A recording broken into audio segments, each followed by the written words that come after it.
You call it rest, but it's not rest. It's avoidance. And this video is about the difference between actually resting and hiding from what you need to do, and why knowing that difference matters. If you've been calling exhaustion rest or avoidance self-care, subscribe. We explore emotional stagnation every Tuesday and Friday. Let me tell you about someone who confused the two. He was tired, genuinely exhausted, from work, from life, from trying to keep everything together. So he rested, stopped pushing himself, stopped saying yes to things that drained him, stopped forcing himself to show up when he didn't want to. And he called it self-care, recovery, listening to his body. But here's what he didn't notice. He also stopped doing the hard conversations he'd been avoiding, stopped working on the project that mattered but scared him, stopped thinking about the decision he knew he needed to make. He wasn't resting from exhaustion.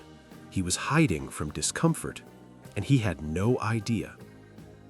Here's the difference. Rest is recovery. It recharges you. You take time off, you feel better, and you return to the thing with renewed energy.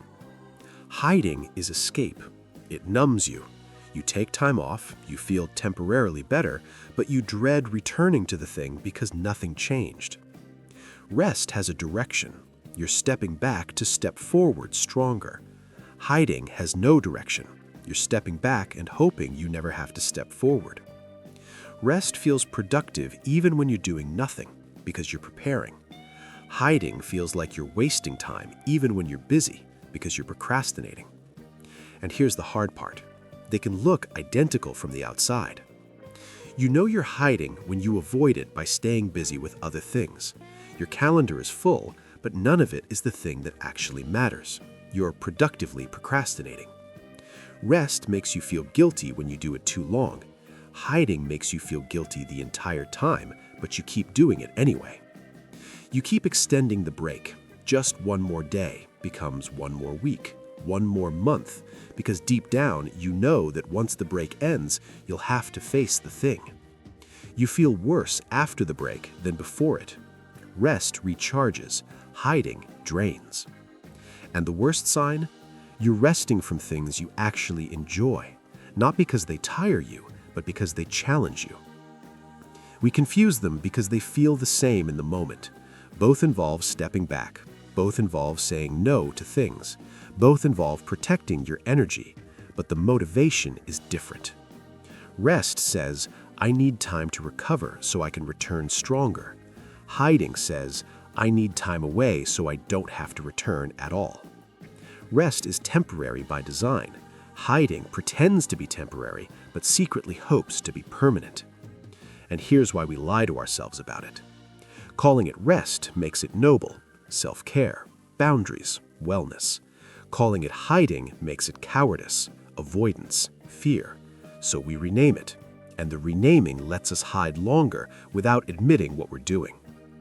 For him, it was a conversation with his partner about whether they were still going in the same direction, whether what they'd built together still worked for who they'd become.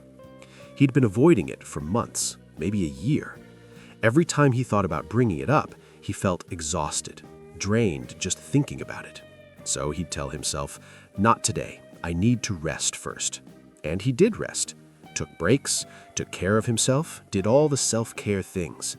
But the conversation never got easier because he wasn't resting from it, he was hiding from it. And every day of hiding made the conversation feel bigger, more impossible, more exhausting to even think about. Until rest stopped working, because what he needed wasn't recovery, it was courage. And here's what happens when you hide long enough. The thing you're avoiding doesn't go away. It grows, gets heavier, more urgent, more unavoidable. Your rest stops working because you're not actually tired, you're scared. And rest doesn't fix fear. You start resenting the thing, not because it's hard, but because you've been hiding from it so long that it's become this enormous presence in your life. Even when you're not doing it, it's there, haunting you. And eventually, hiding becomes more exhausting than just doing the thing would have been. But by then, you've forgotten what it feels like to not hide. So you keep going, keep calling it rest, Keep telling yourself you'll face it when you're ready. When you're ready never comes. So how do you know if you're resting or hiding? Ask yourself, am I stepping back to return stronger, or am I stepping back hoping I never have to return? If rest works, if you take the break and feel genuinely ready to go back, you were resting. If rest doesn't work, if you take the break and still dread going back, you're hiding. Rest has an expiration date. You know when you'll return because returning is part of the plan. Hiding keeps pushing the date because there is no plan, just hope that somehow, magically, the thing will become easier or disappear. And here's the test. If the thought of doing the thing makes you tired, that's hiding. If doing the thing makes you tired, that's when you need rest. So he stopped pretending, stopped calling it rest when he knew it was hiding, stopped scheduling self-care when what he actually needed was to have the conversation. And he had it. It was hard, it was uncomfortable, it didn't go perfectly, but it was done. And here's what he noticed afterwards. He could rest again, actually rest, because he wasn't carrying the thing anymore, wasn't spending all his energy avoiding it. The exhaustion he'd been feeling, most of it wasn't from life, it was from hiding. And once he stopped hiding, he didn't need to rest as much, because rest works when you're actually tired, not when you're just scared. Here's what you need to understand. Rest is recovery, hiding is escape, and confusing them keeps you stuck. If you've been calling avoidance rest or fear self-care, you're not recovering, you're just postponing. And the thing you're hiding from, it's not going to get easier, it's going to get heavier. Until you stop hiding and just do it. If you've been resting but still feel exhausted, I made a video about your comfort zone becoming uncomfortable. It's connected to this. Link right here. See you there.